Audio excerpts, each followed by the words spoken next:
Spencer, are you ready? Put my balls on the table, you mean? We would love that. I think I'm ready. Balls out. Let's go.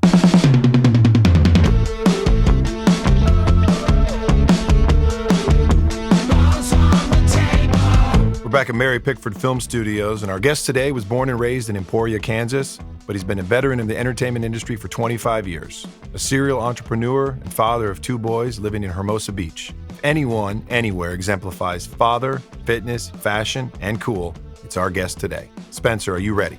I think I'm ready. Balls out. Let's go. Balls are out.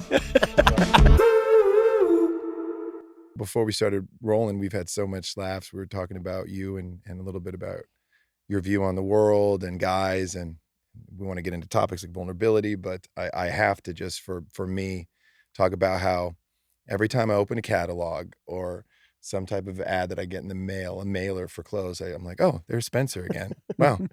Oh, okay, maybe I'll buy it now. And then another one comes a couple of days later. It's like, there's Spencer again. You've cornered the catalog market, my friend. My path in modeling has been very interesting because that was never on my radar. Like as a kid from Kansas, like how do you even possibly get into that?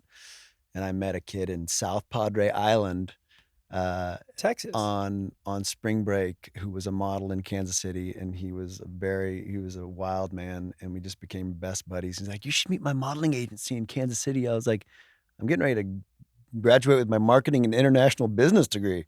I'm going to job fairs, like having interviews with like Ferguson Plumbing and like shit like that. Like all that sounded terrible to me at the time.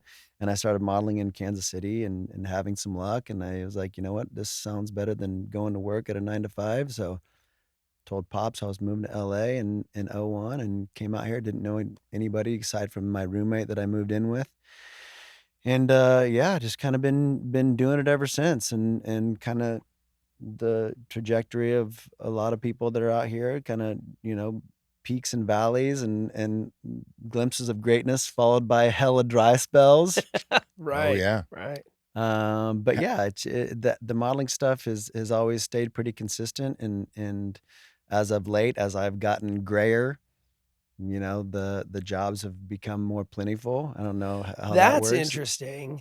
That's interesting because you're hitting your peak. Yeah, not peaking, but you're hitting it. I used to dye my hair when I started getting grays, and I had my band still. I was like, no, and I think my girlfriend at the time was like, yeah, I'll dye your hair, and then it would just be so black, and I was like, that doesn't really like blue black. And then it's just like leaning into who you're becoming. Yeah. Right? Instead of like trying to escape. I got my first tattoo when I was 17. So this is over 30 years ago. Because in Kansas City, they don't check IDs. Dude, well, this was back when nobody had tattoos, right. Like bikers and Hell's Angels and like thugs. How was that received at home by mom and dad? My dad didn't speak to me for a while after that. I got my first one in the basement of one of his delivery drivers for his pharmacy. Oh, and I told him that it was okay with my dad. And it definitely was not. And so it was right in the middle of basketball season. So I had to wear a t-shirt over my well, jersey. what's it up? What's the first? What was the initial? It's Old English letters that's supposed to say spin. If I showed it to you, it does not say. It says. It says your dad's gonna kick your ass. Your dad's gonna kick your ass. But I thought I was the biggest badass, and I was like, "Yo, check it, dude. It's so bad." The tattoo thing too. It's like I treat mine. People, there's some people who are like, "Oh, I could never get a tattoo. It's forever," and whatever, And I'm just like, mine are all just little mementos of where I was in that age and stage and that time and place in my life, where I can look back and think about what was going on in my life and my mind when I went and did those. Have your kids, have your boys expressed any desires yet? Like, Dad, when I get a tattoo? They tinker around with the little ones that they can press on, but probably by the time they're of age, tattoos will be so out of style. Yeah. It's like drinking, it's like, right. I wonder about like tattoo removal. Will that just get so good that it's like pain free and just erase whatever you want? But I actually think there's some deeper meanings as to why we get them and the process of getting them, and like because when that needle's going in, you can't be anywhere else but right now. And I think that might be one of the addictions, why Right. people get addicted to keep getting like, and Yeah. like, I don't even care what it is. I just want to get this thing. And like, what is that about? Like, what does that say about a person versus someone who's like, I'm never going to get a tattoo. I'm totally happy. Like my brother, I don't think my brother's ever, I don't think Mike doesn't have he'll one. never get one. Well, let's talk about addiction and how that shows up with people, but with men in relationships and how we deal with it. Have you ever suffered from it? Addiction? Yeah. Any kind? No, there's been times, throughout my collegiate career or my career in nightlife where I definitely felt like I was in the danger zone. Collegiate career, were you a runner? No, I played football. Oh, amazing. Yeah, I walked on at Kansas State and was there for a couple years, and then I played D2 ball in my hometown for a year. But yeah, no, just the normal, college party and stuff, and then being out here. And that's why I met your brother when I was working in Hollywood and stuff. And definitely I was always a one for you, one for me type of bartender, Mhm. which can get super dangerous. And so there was definitely times where I was like, oof, this is teetering on danger zone. And I'd started going to counseling. I called off a wedding in '08, and on the heels of that, I was in therapy for 3 years, and I was just there to try to figure out how to be my authentic self.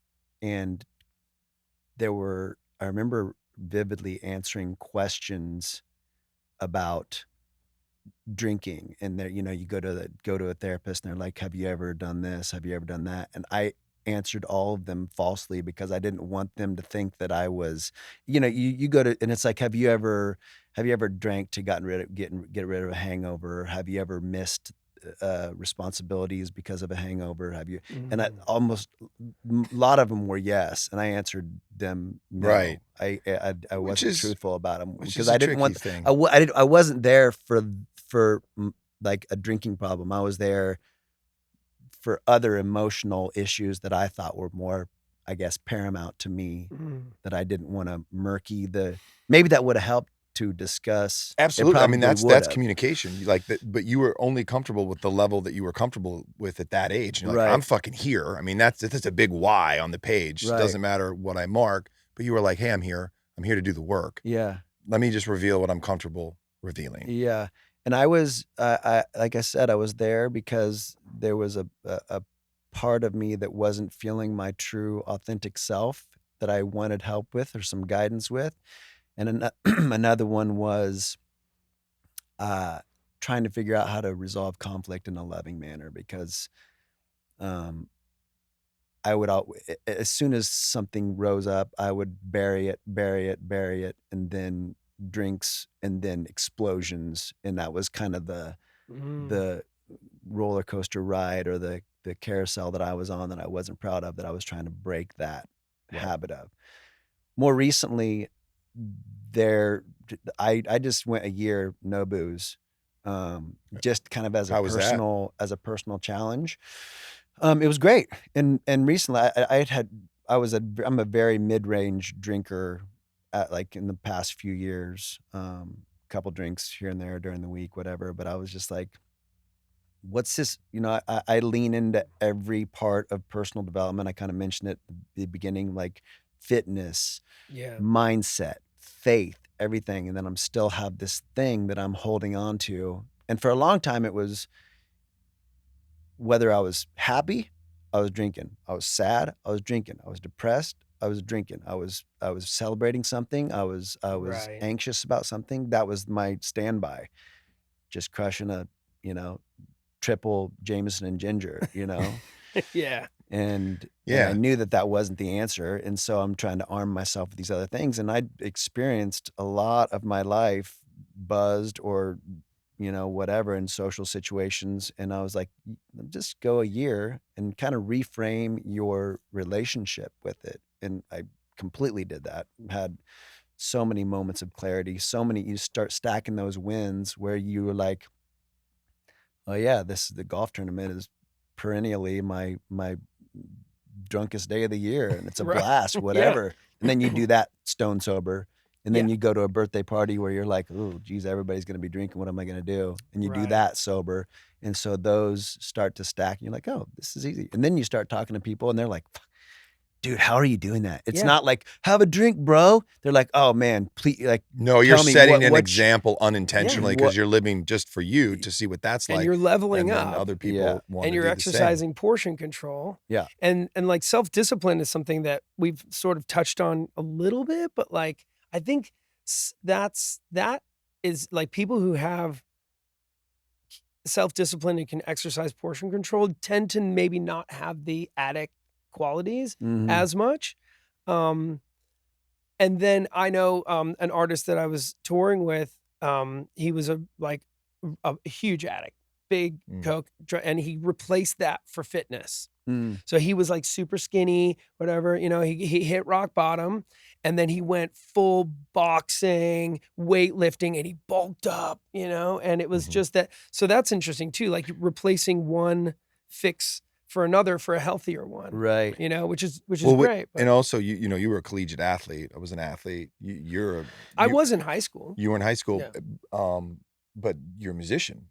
So I was at the beginning of high school, and then when I was like, no, I'm going full arts. Okay, Yeah. so bad example. No, Yeah, but I'm using But this I did grow up because playing soccer. Like that was my. But forget sports. It's the discipline that I'm talking about. When you Right. have a discipline and you know what that looks like. Some people don't when they're growing up, and Yeah.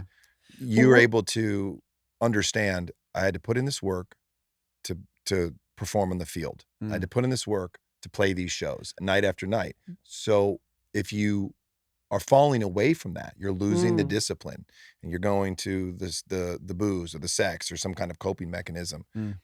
You know what it was like before, and you can kind of swing back if you're aware enough. But I wonder if there's what part of your childhood shapes that, right? For you, like what is there a part of your childhood, the way your dad parented, the way your parents? I basically hit the parent jackpot. And I think about that when I see struggling families or struggling kids, how we don't get to choose our parents and our upbringing. My wife being one of them who had an extremely toxic upbringing. But yeah, like just the level of love that was in our house and the level of faith that was maybe not always talked about, but definitely modeled. And the fact that they have instilled in me the confidence to do whatever I want to do when I know that they still think about that morning I left Kansas for LA in September of 2001. They still come up with ideas to get us back to the Midwest. You Really? know? Yeah. I think it's interesting that I think it's 50-50 people I meet who are like, I hit the jackpot, or it was the complete opposite. Yeah. You know, and it was just turmoil. It was like complete chaos and it's scary. My dad was scary and this, that. So it's, do you have brothers, sisters? I have an older sister. Okay. Yeah. How old? How much older? She's just under 3 years older than me. Okay. What is you guys tight? Yeah. I want to go into your wife, because what you said about how you came from different spectrums, how you grew up was different to how she grew up, and I'm sure when she met you and she saw you, aside from the obvious of how handsome and cool you are. I mean, I'm having a hard I know, I'm having a hard time concentrating too. What's great about this is I knew she loved me for me because I didn't have a pot to piss in. I was a fucking mess, you guys. She was like, "Tell me about this tattoo," and well, that is. I remember reading. I think I read a social media post. Maybe it was her birthday, and you were saying something really, really sweet. But like you knew when you met her. You knew. Oh yeah. I never believed in love at first sight until I laid eyes on my wife, and I was behind the bar at American Junkie on the Hermosa Beach Pier, and she came. We had loosely kind of been trying to connect through friends of friends, and she surprised me at the bar, and it was like she popped up. She did this really goofy thing where she popped up, and I knew who it was immediately, and I went like this. Rear. I did that. For like our straight up. Straight up. Looney Tunes. So, yeah, exactly. I did the whole freaking Looney Tunes thing. You did every character. I think I blacked out in the middle of it and she was like, oh my gosh, she felt it was like a mutual love at first sight, fireworks exploding. I told my guys, I said, you guys can take every cent of money that I'm going to make tonight. I'm leaving with that woman in the pink and I'm going to marry her. Oh, hell yeah. And Wow. how long ago was that? That was 13 years ago. Amazing. And so that her and my friend's wife that she came with are leaving, and they asked, well, where's our bill, whatever. And I put a check presenter I ran off some printer paper, put a check in there and wrote, thank you for introducing me to my future wife, and handed it to him. Do you still have that? Oh yeah, it's framed at our house. Awesome. I bet she craved something that she felt in you without even knowing it yet. Yeah. Because kids who come from that, we talk on the show a lot with people about safety, what that looks like with our relationships, with our kids, how we grew up, if we didn't have it versus that's what we're chasing, what we're craving in our romances. Yeah. So was that a big topic when you guys were sort of in the romance? Was she like, wow, you come from where I didn't come from? Yeah, I think maybe more unspoken than spoken, but when she told me how she was one of the most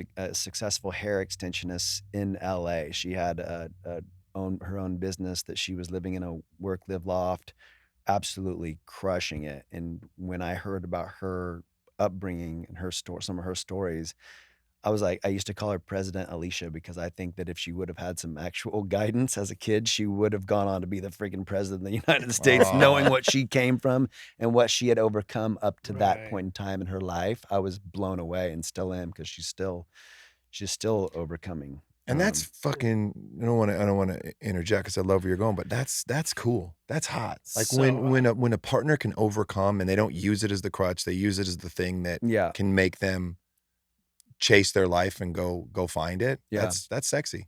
And I think too, my family being who they are and me being who I am as a byproduct of that, like you said, brings some safety, brings some calmness in an otherwise chaotic kind of bad thought feeling head sometimes that she gravitates towards, because that's where her dial is tuned to. Sometimes I'm able to bring her back home. I'm able to bring.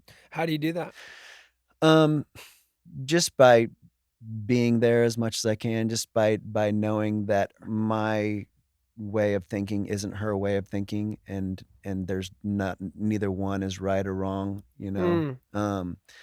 She just started a podcast last week called the OCD Confessional with somebody. So she deals with some mental health stuff from time to time, and she's realized that it's been OCD this whole time. Right. Ruminating intrusive thoughts.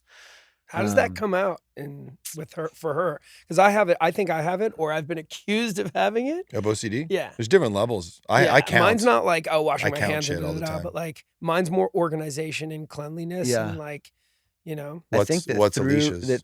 through the discussions that they're having, I think that there's going to be so many people, because like you just said, like my idea of OCD was Howie Mandel and how he like compulsively washes his hands, or there was like the host of Double Dare back in the day. Yeah, that's right. I remember that. Mine is as good as it gets. Jack Nicholson. Like that was my first. Oh, I was like, do you remember? Do I know Jack Nicholson? No, the film. Yes. I think he won the Academy Award. Yes. For it. Oh, as good as it With gets. Helen Hunt. Yeah. Yeah. How do you write women so well? I think of a man and take away all reason and accountability. It's just like one of the greatest lines in any movie ever. One thing I wanted to ask, but that's cool that she started that. It is. Oh, sorry. It is sorry, all how different does for each person. how does OCD show up for her? Just kind of she'll get fixated on a bad thought that hasn't happened yet, and will be unable to get it out of her head. It's almost like she's seeking truth in some weird way that, if it hasn't happened yet and you're ruminating on it, how can you find truth? So it just becomes this spiral sometimes. We can't control things we can't control. Yeah. And this just came into my brain. I was wondering about love languages, and mine are completely. I have all of them for you, Tony. Love language is an interesting one, because I feel like I'm a compassionate partner, and the way my wife accepts love and needs to accept love is completely opposite of mine. Oh, tell us. And so when you have that, and I know that, and it's still like it's like the biggest pull. All she needs me to do is hug her, tell her that she looks beautiful, did this littlest things. I don't need anybody to. That's not. I don't even know what mine's like. Like maybe. Well, that's great that you're aware of that. If you had to say, my one thing is this, what does Spencer need in that moment when he's not, the balance is just off? Like, I what's think the just thing? probably show of affection. You know, Physical or probably physical. okay. And not necessarily sex, not necessarily Physical intercourse, but touch, yeah, physical touch. cuddling, and Yeah. even just like touching your arm or Yeah. like just some kind of Sometimes those little Right. things like that are all you need. Like Right. when Yeah. you're in the car Women are and you're women like, and who you're are like aware, they're maybe, so good at that. yeah, When a hand comes on the back of your yeah, neck or just on your, it's almost sometimes, not a lot, but sometimes it's better than sex. yeah. Yeah. Because and when you don't, like, if you've read the 5 love languages and you know what they are and you don't resonate with one or the other, it's really hard to wonder how that could make somebody feel if it doesn't make you feel that way. Does that make sense? Sure it does. Sure. Where you're just like, I don't need words of affirmation. It doesn't matter. Like, Well, I and don't need somebody to like. and it's But all, it's give or that's- take. Is if couple, like, let's say we know couples who, we talk about sex a lot, like how often they need it, what's a good number. It's different for each person. But like, if the woman is like, oh man, I don't want to do the work right now, I'll keep my pants on. Right. Yeah. Just find another way to express that keeps the guy Yeah. wanting, Yeah. and keeps him reassured. But what's Totally. your love language that you show? How you show her? What's your way of probably showing it? gift giving. Same. Yeah. I was gonna say. I'm like, yo, Yeah. you want a new dope pair of kicks? Let's Generosity, go. I can do that all day long. That's mine. awesome. But that's interesting because my ex's, that wasn't hers. Yeah. You know, hers was affection. What I need is this. And I don't need things. So I don't like, and I don't have any expectations, but like, I think one of the things was just like coming to the table. Like, it's like Father's Day was once a year. It's like, put some effort into like I'm a good dad, you know? Like, Yeah. and I think You're great at that. I have a really quick story about Tony doing that to stamp that home. Let's I was hear it. having a creative debate, a healthy creative debate with my brother that was about a 9 out of 10 on the debate scale. And we were arguing, and it was, I want to be heard, arguing to fucking just win, not really Right. solve it. Right. There was know that a very cool sweatshirt involved in this argument. Tony was like, I'm buying the fucking sweatshirt for Evan. I was like, what? Really? This argument's about to end. it really de-escalated the tension a lot. I was just like, fuck it, I'll buy it. Yeah, you definitely are a gift giver.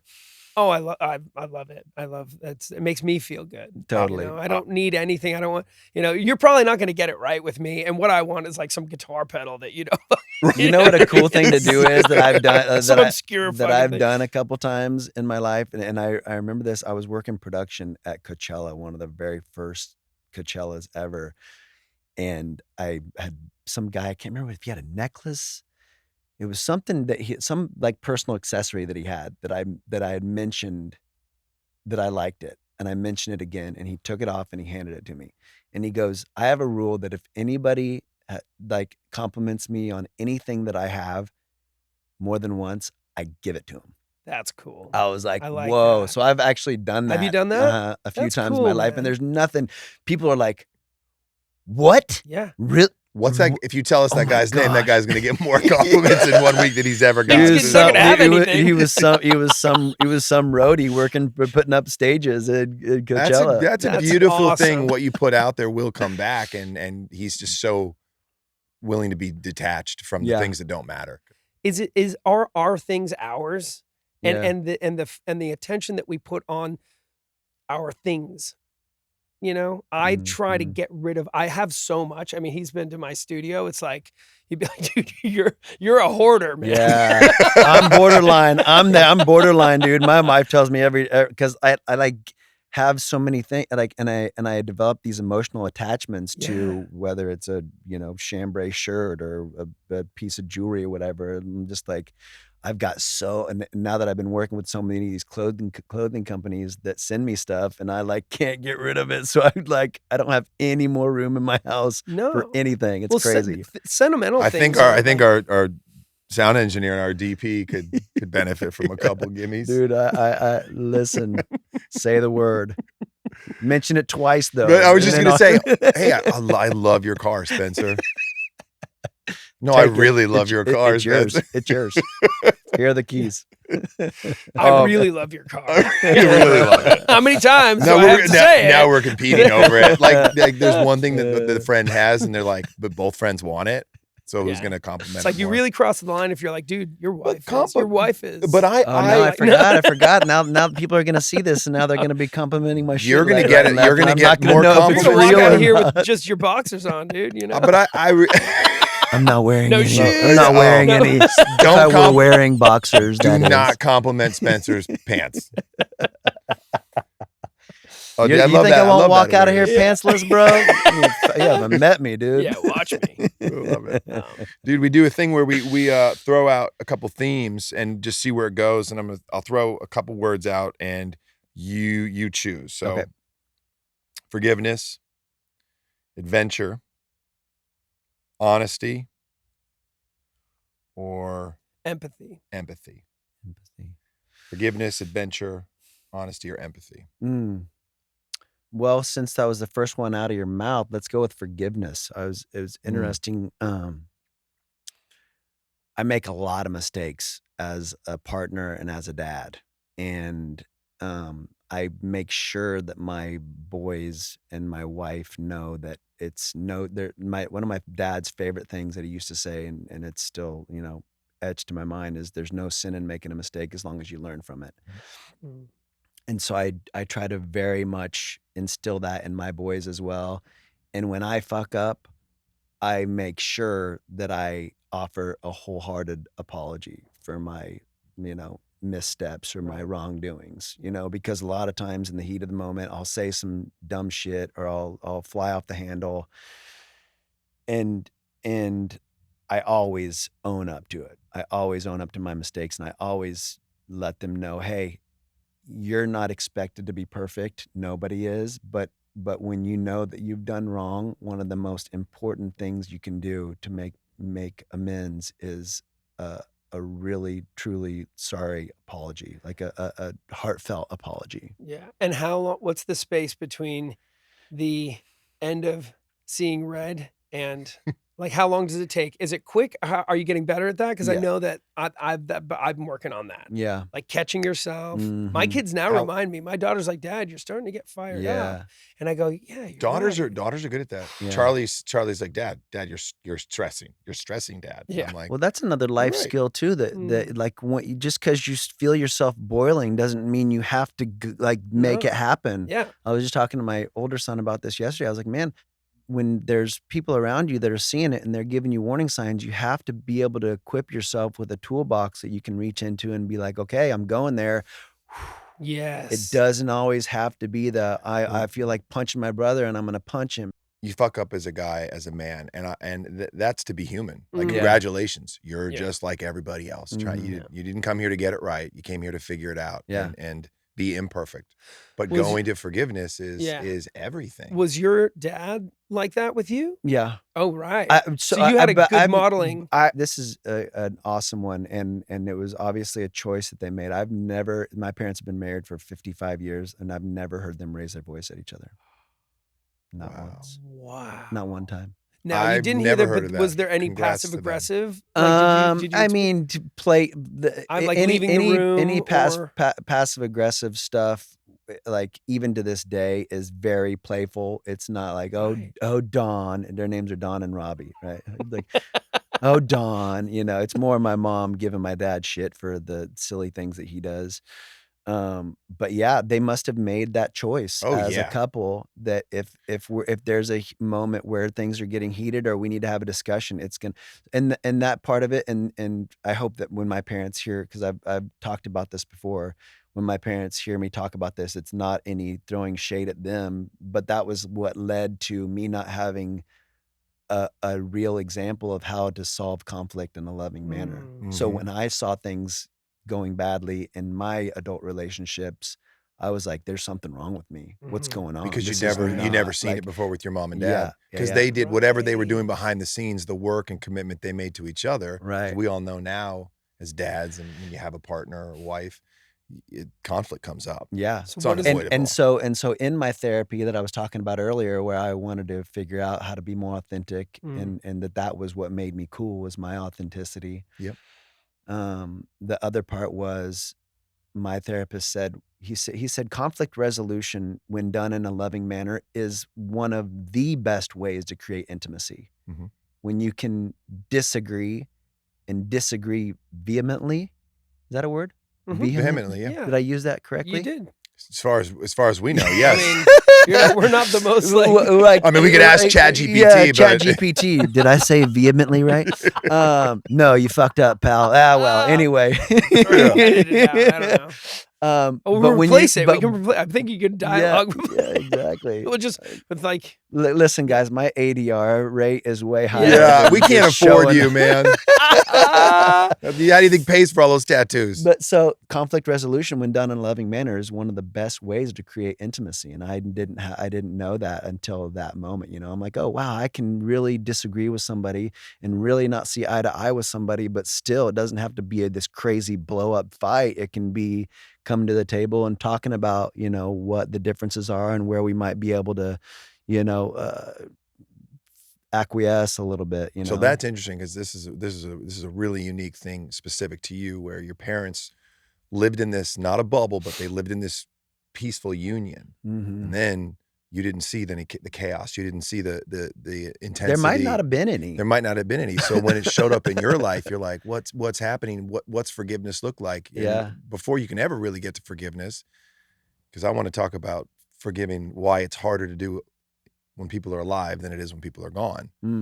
But you got to learn how to forgive yourself. Yeah.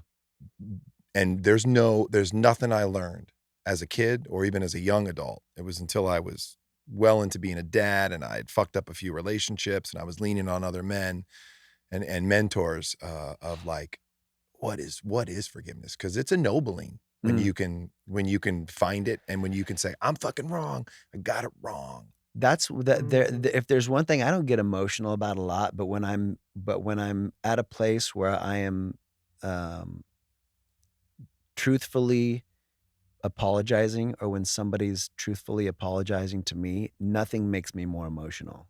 Like, I'm getting emotional just thinking about like this. I had this huge blow up fight with this fellow dad who I'd been buddies with for a long time, and it went on forever, and like went on for a year where we didn't speak.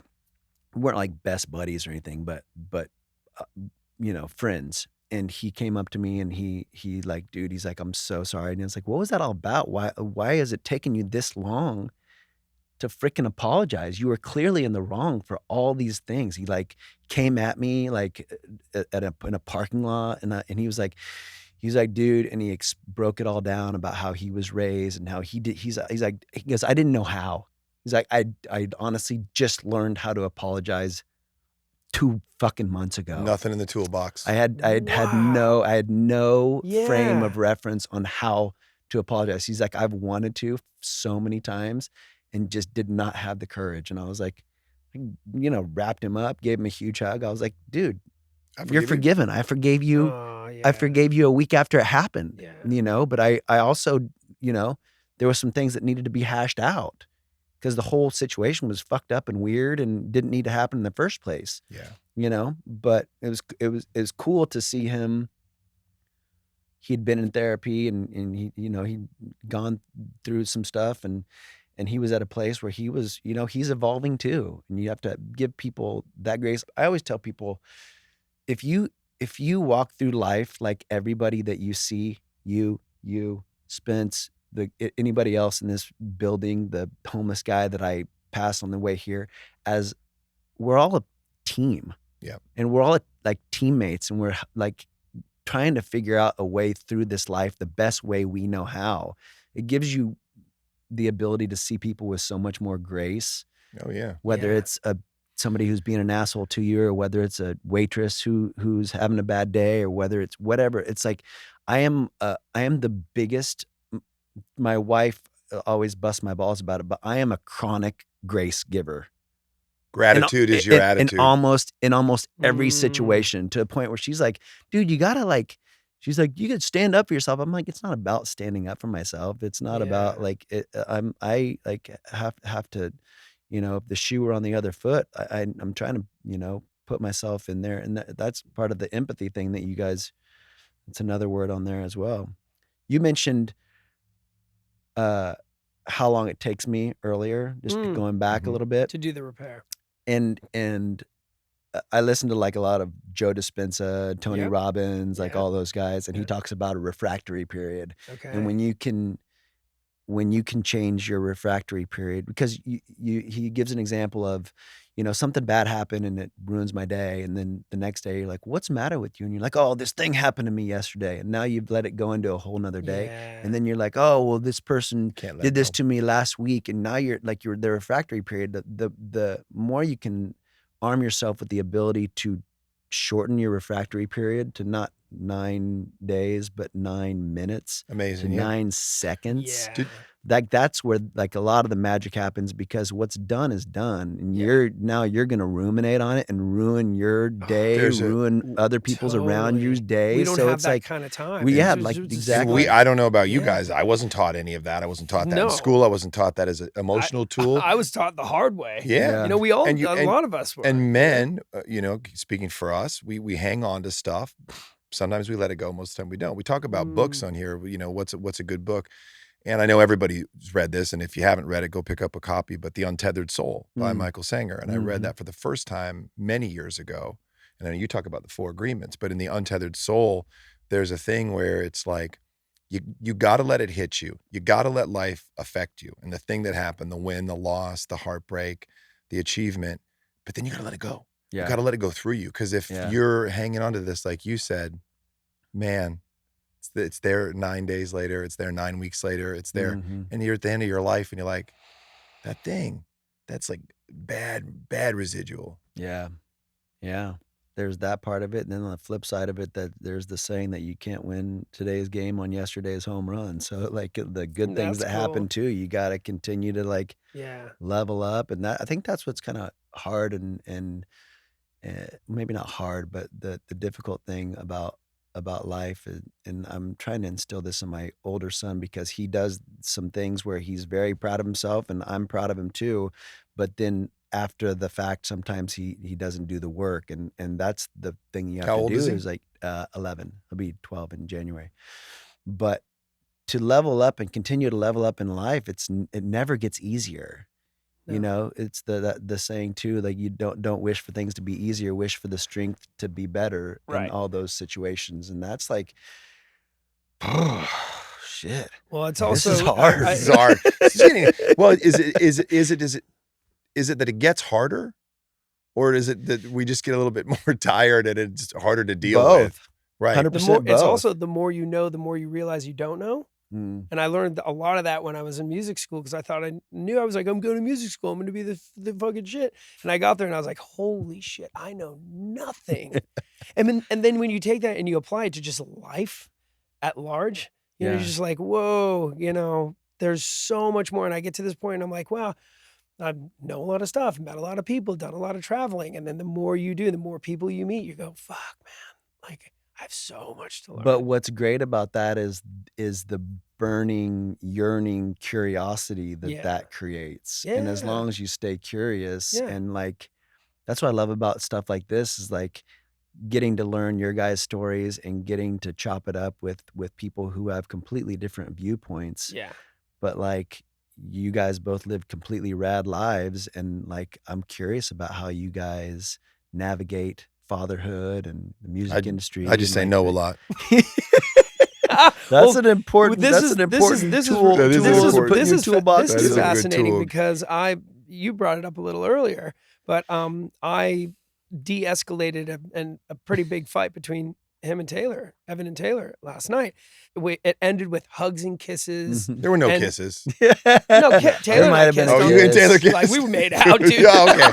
I think I was in the car ready to go at that point. Exactly. I was like, I got my sweatshirt. Evan was I out want- 5 Yeah. in his new sweatshirt. In my new sweatshirt. On the drive home, I was like, dude, can we kiss, man? Can we cuddle? I want to cuddle. What's the age gap between you and Taylor? We're twins. We're fraternal twins. Oh, I didn't know you guys were 22 twins. minutes. Yeah, because everybody thinks I Taylor never- is like half as mature as me.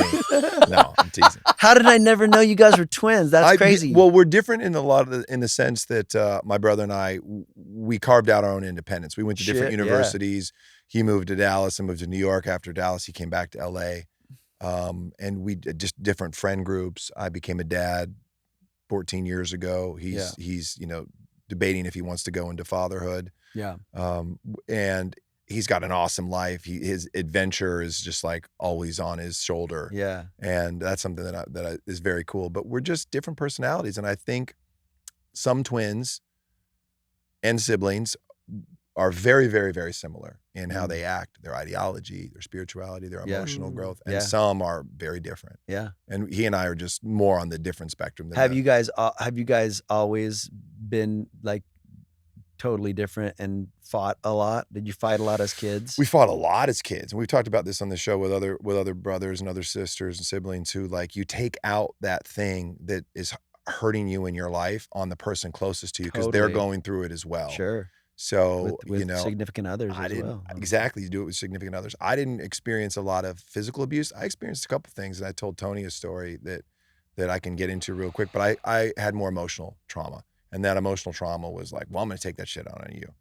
But actually, I'm not going to go into that story because it's a little private. But yeah, I'm always curious to know because my sons are 2 years and 9 months apart, and they fight a ton. And I'm hear my mom or my wife talk about they need to, you need to intervene, whatever. And I'm just like, well, that's part of growing up. They have to figure that out on their own. That is exactly right, with brothers especially. And I'm wondering, when that tide turns where they become best buddies, because I think inevitably that'll happen because they love the shit out of each other too. It's very apparent, but they fight like they're very, very different. They're fighting. I mean, maybe that's something, I hate it because when another parent gives you parenting advice, you're like, I don't ever remember asking you for your opinion. No, I'm all about but as our kids get older, it's advice. like, yeah, give me what you learned, but like throw that at them and be like, are you guys fighting to win? Or are you fighting to understand each other? Yeah. Because nobody told me that when I was a kid, and it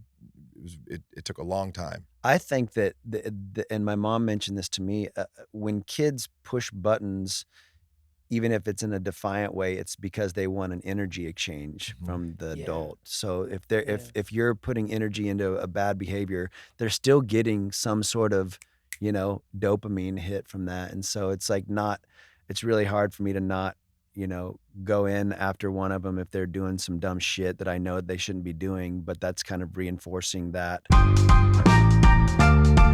This episode was shot on Blackmagic Pocket Cinema Pro cameras. So if it looks better than it probably should, now you know why.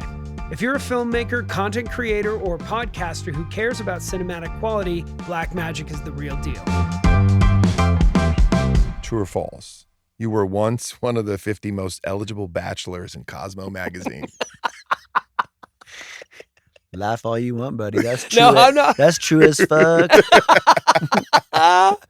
Congrats. I was, awesome. 2003, buddy. Kansas's most eligible bachelor, Cosmo magazine. Dude, so Kansas. corny. Oh my gosh. Do you know how many hearts you fucking broke in Kansas when you left?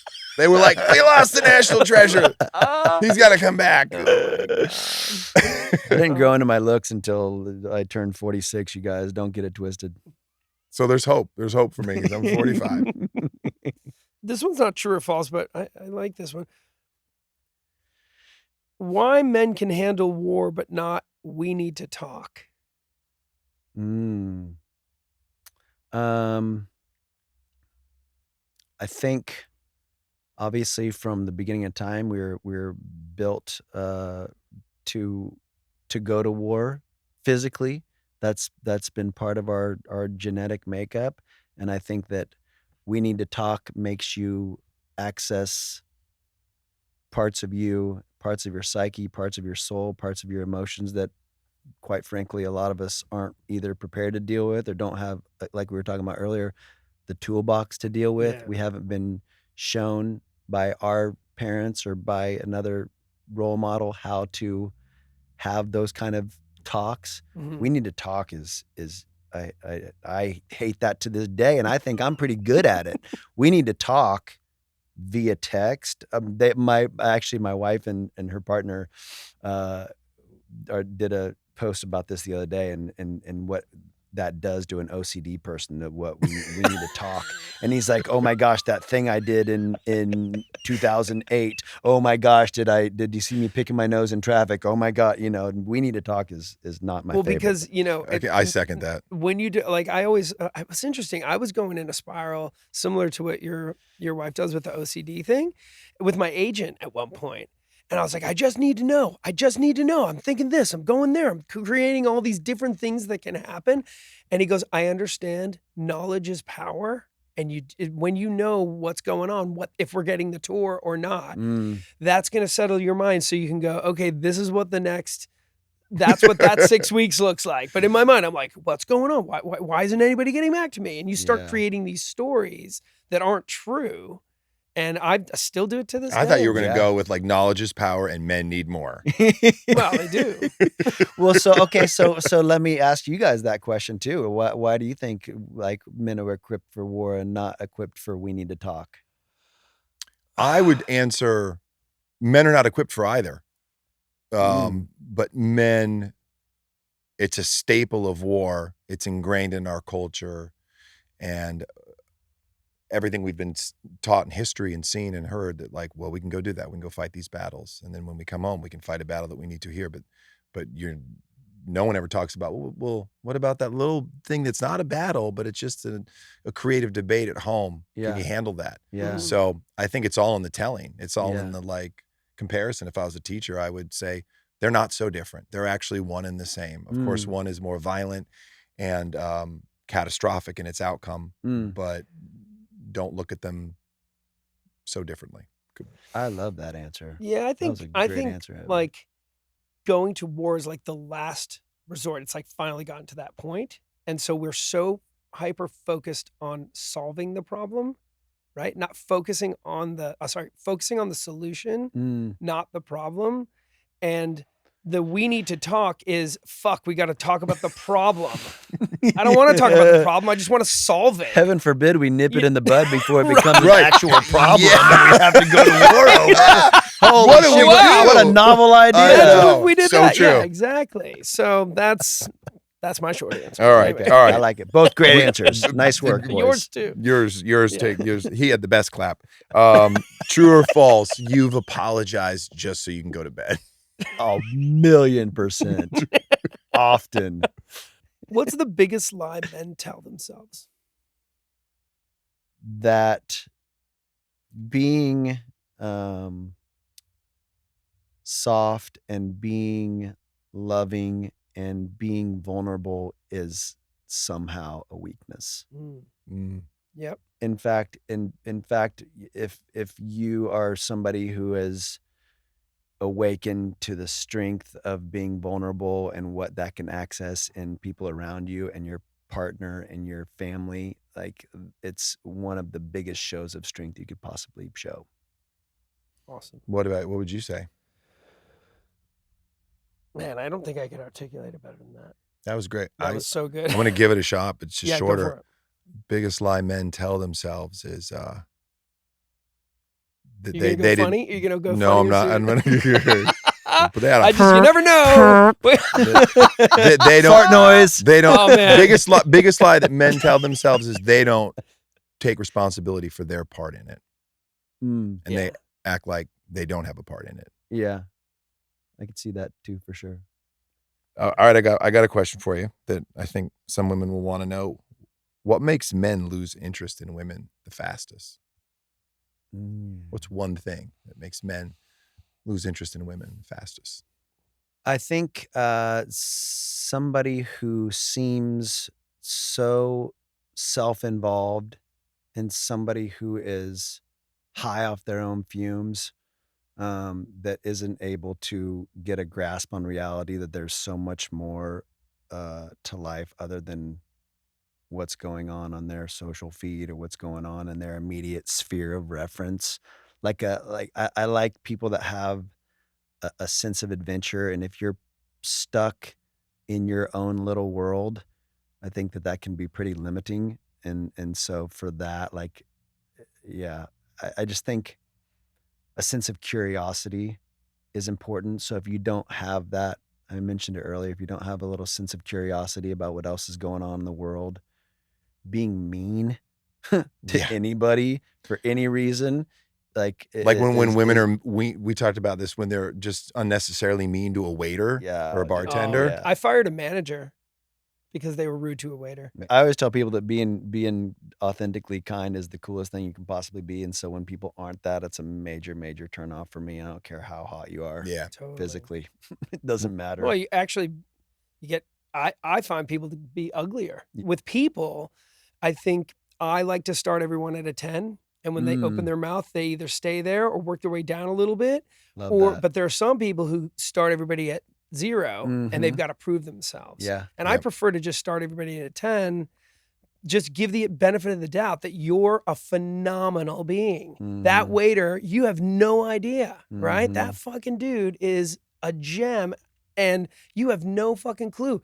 Because it's humble and it's like it's just to me it's been so much better just to assume everybody's incredible. Absolutely. And then they say Why one not? fucking dumbass racist thing or some shit that's like hurtful or stupid, and they get uglier and uglier. And Yeah. uglier, you know? What's one thing that women can do to make men feel safe?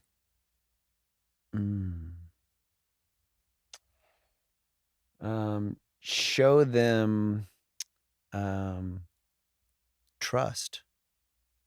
Be truthful with them in all areas of life. I think that wait, ask the question again. What's one thing that Men can do. no, it's a fucking, where's the question? We're all like, magic mind? Yeah. Who spiked my magic mind? You got roofied, bro. It's hitting. One thing that men can do to make women not feel safe you're crazy. is I like you roofie. got a fucking dart in your neck. I like you, but you're crazy. You're crazy, man. You're crazy. Yes. That's one thing that you can do to make men feel safe. Fucking just quote great movies. All day Oh long. my god, we're good at that. Oh, Women don't do that, do they? Do women quote movies a lot? No, Guys you know what? do. That it's a guy one thing? of the it's one of the things. Like I feel like that, and I'm probably gonna get crucified by the women in this one, but like the thing that makes them angry about golf is because they don't have something they can go chop it up for 4 hours and have a blast with 4 their buddies. hours. Yeah, six. Yeah, 6 or Sorry, 7 hours. True or false? You've said I'm listening. Well, absolutely not listening. 100%. Yeah. Yeah. Unfortunately, that's a and I don't do it very often anymore because I get called out because my wife is very good at knowing when I'm not listening. Where are She's you? like, "Cool, what'd I say?" And I'm like, You're beautiful. Yeah. It's like, have you ever seen them do open brain surgery where they have to push on the parts of the brain where they're To get a response. Yeah, and like sometimes they'll press on a thing and they'll be A, B, C, D, and then they'll push it and the person will go, yeah. Yeah, for me, it's That's me. you know, I'm just like, what the fuck? I just men, we try, we do our best to listen, but sometimes we've listened, we've heard. Yeah. We've heard, you don't need to nag. That's one thing that women can, like, they don't. My grandmother was such a nagger. And my grandfather would, like, he would look at me and then look at her and look at my brother and look at everybody else. And it's like, well, what happened? We're all waiting for him to respond while we're all getting nagged at. And I'm 12. like what this. am I supposed to do? Right. Like, I got nothing. Yeah, You guys are on your own. But you guys are on your Spencer, own. what do you think young men need right now more than ever? Confidence. I think they need confidence. I think they need to make sure that they have safe places to express their emotions. I think they need I'm listening to this book right now called Free Range Kids, and I just listened to another one that's amazing called The Anxious Generation. Yeah. And those two things kind of are informing my answer, and that is they need age-appropriate freedom in the real world Yeah. and more policing in the virtual world. I think that age-appropriate freedoms instills confidence that they need for them to do the things they need to do as far as like maturation. Um, I think that they just need to know that it's okay to express feelings, and they have, at least I hope that they have safe places to express those emotions, and just for people to normalize those things that they're Mm. going through. Mm. I think that's Yeah. what adds to the toolbox that we keep on referencing is knowing that it's okay to feel those things. It's okay to get agitated. It's okay to feel sadness. It's okay to feel anxious. But hopefully there's a toolbox you can reach into to sort of help yourself through those emotions. Man. When we make the conscious effort to really police screen time, and sometimes it gets to a point where you're like your iPad's gone for a month. It's going to the Apple store to get fixed, whatever. And Because I slammed it against it's your not, head. yeah, and it's not even an option. Then you start to see those kids that are gregarious and artful and art, like all the artistic and all these things creative. You start to see those little sides of them come out that aren't there when there's this thing in their face. Right. What I would say to younger kids, if the younger guys, if they're into this, because one of my first summer jobs was I worked at a kids camp on Cape Cod, Mm-hmm. and I was fortunate enough, even though they were really mediocre blue collar summer camps, I went to a couple of them. I sent my daughter to sleepaway summer camp for the first time this past summer, and she loved it. Yeah. There's no phone for 2 weeks. Yeah. You're immersed, you're present, you're mindful, you're aware. I love the writer. I always butcher his last name, but the German writer Frederick Beugner, Mm-hmm. and he would always say, like, touch and taste and smell your way through life. Mm. Yeah. I don't envy these kids, Yeah. these teens, these 20s, who believe that is the way of communication. Yeah. Right. The anxious generation talks about finding a group of people that are willing to kind of sign a petition or sign a contract that says we're going to wait till 8th grade to give our kids phones. So it's a wait till 8th thing, and whether it's a spoken contract or whatever with other, it's easier to do when you don't say, oh, he has a phone. That's He the has a thing. phone. Oh, Yeah. and when nobody, know. when you have a group of 40 parents that are committed to that, it will make it way easier. I fly a lot and I'm traveling a lot. And when you're going, it's like we were talking about this someone else, like airports, right? Everybody's here. It's like, so people don't know how to be with themselves. That's what he says in the book. He's like, Yeah. think about if you went to sleep, whatever the date was that the iPhone came out. Think about if you went to sleep Rip Van Winkle style the night before the iPhone came out, and you woke up and it's five years later, and you're walking around New York City and nobody's talking to each other. And every time that somebody stops at a red light or they're at a park bench, they are looking down at this 5-inch thing that they're holding in their hand, not talking to the people next to them, not interacting. And he's like, dude, it's the most bizarre shit ever. Yeah. If you put it that way, That's he right. paints these little Yeah. crazy pictures that you're like, whoa, that's what's happening Yep. to our.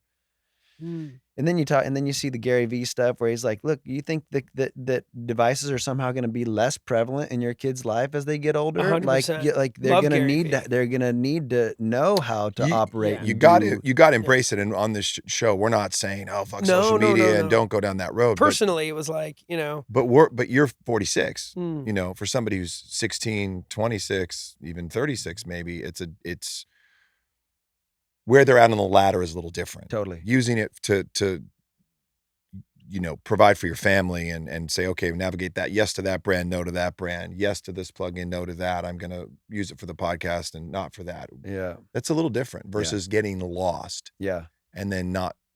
But if I'm being honest, I discovering- get lost a fair amount of times too. Mm. Yeah. And So there you go. like So- I'll go, I'll do the deal where I'm like, scroll, shut my phone, and then the next tab that I open is Instagram again. Mhm. Yeah. I know. I've moved it. It's I've moved this- it yeah. far off It's of like my. you know exactly where it is. It's muscle memory. It's Well- not even like I'm gonna think about doing that. It's Well, the Yeah. so let's yeah. good point. So let's make small suggestions. I intentionally moved it off of my main home screen Yeah. way Okay. back in my phone. Okay.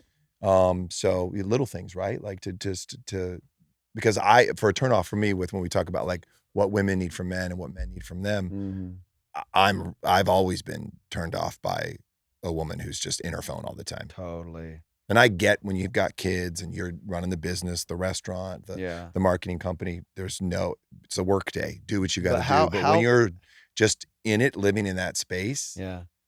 I just wish there were like It's more hard. there were more moments where because you walk through your day and you're like, oh dude, I'm going on a beach walk. I should capture this. I should share this. But why not just put it down and be in the moment? It's like Yeah. being at the Masters. You Do you have know- to check your phone at the door, or Totally. being at a dope like underground concert where they make you put your shit in it. Like, you remember? So I was just going to go there. Remember Woodstock? Remember all the great concerts and the festivals? And you Yeah. look at 100,000 people, 50,000 people, 10,000 people. Not a one has a phone, Yeah. and everyone is in that moment. Yeah. And now you go to a concert, Also, and then like no one is not like on a video phone. games. I tell my kids the best video games is let's go skiing. Yeah. Let's go fucking Dude. bike riding. I love talking about skiing because I love downhill skiing. Mhm. I've been doing it since I was 3. I love tree skiing. Less moguls now because of my knees. So I'm just Yeah. like, but I love going to like Deer Valley or Aspen and just like, Yes. and it's not about like if you know what you're doing. Like he's like, that's crazy. Everybody thinks that's fucking crazy. It's like, not for me. I have no fear. I know I've never hit a tree. I never will hit a tree because I'm not looking at the trees. Right. I'm looking at the spaces in between. Right. And when you apply that to your life and when you apply it to playing music, yeah. right, you're not thinking about all the mistakes you're going to make. Yeah. You're thinking about how, the next move, Yeah. and so it's like, and it took me a long time to kind of go, oh, that part of my brain that I'm using to do that is the same part of my brain I use when I'm on stage performing so that I don't hit a fucking tree. Yeah. You know what I mean? Yeah. I love All that. right. Well, we're going to wrap up in a Yeah. second, but you gave good advice, great advice for young men out there. What I want to ask you, and we do this with some of our guests, leave a question for a future guest. Mm. What's one part of your life that you're interjecting energy to that you know could be put more efficiently elsewhere? What's one part of your life that you know that you're leaning into that you maybe need to be leaning away from? Great question. Yeah. Let's get some honest answers out of that one. Yeah. Spencer, we met with a handshake, but we're going to end with a hug, brother. Thank you for coming on. Thank you for sharing your stories with us and your advice. You can definitely have your balls back. Yeah. Appreciate it, man. I was wondering if I made the cut. Yes. But I didn't make the cut. I made the opposite of the cut. Yeah. I That's still right. have my balls. You still have your balls. There's no cutting here. That was amazing. So nice to meet you. So nice to Great meet to you. see you again. Brother. And best of luck with this, you guys. Thanks so much to our guests and our listeners for today's show, which was recorded at Mary Pickford Film Studios. This episode was produced by J.K. Da Silva. Ignacio Gonzalez sound engineered, and Spencer Rollins shot it. Dean Gonzalez edited and co-produced it. Special thanks, shout out to Joachim Horsley, Brandon Morgan, and Jason Brahms. Original music all done by Antonio Bellabo. That's Tony's fancy name. Make sure to follow and subscribe to Balls on the Table on your favorite podcast platform, and drop us a line at ballsonthetable.com. We'll be back soon to talk about all the things men need and what Tony and I want to talk about.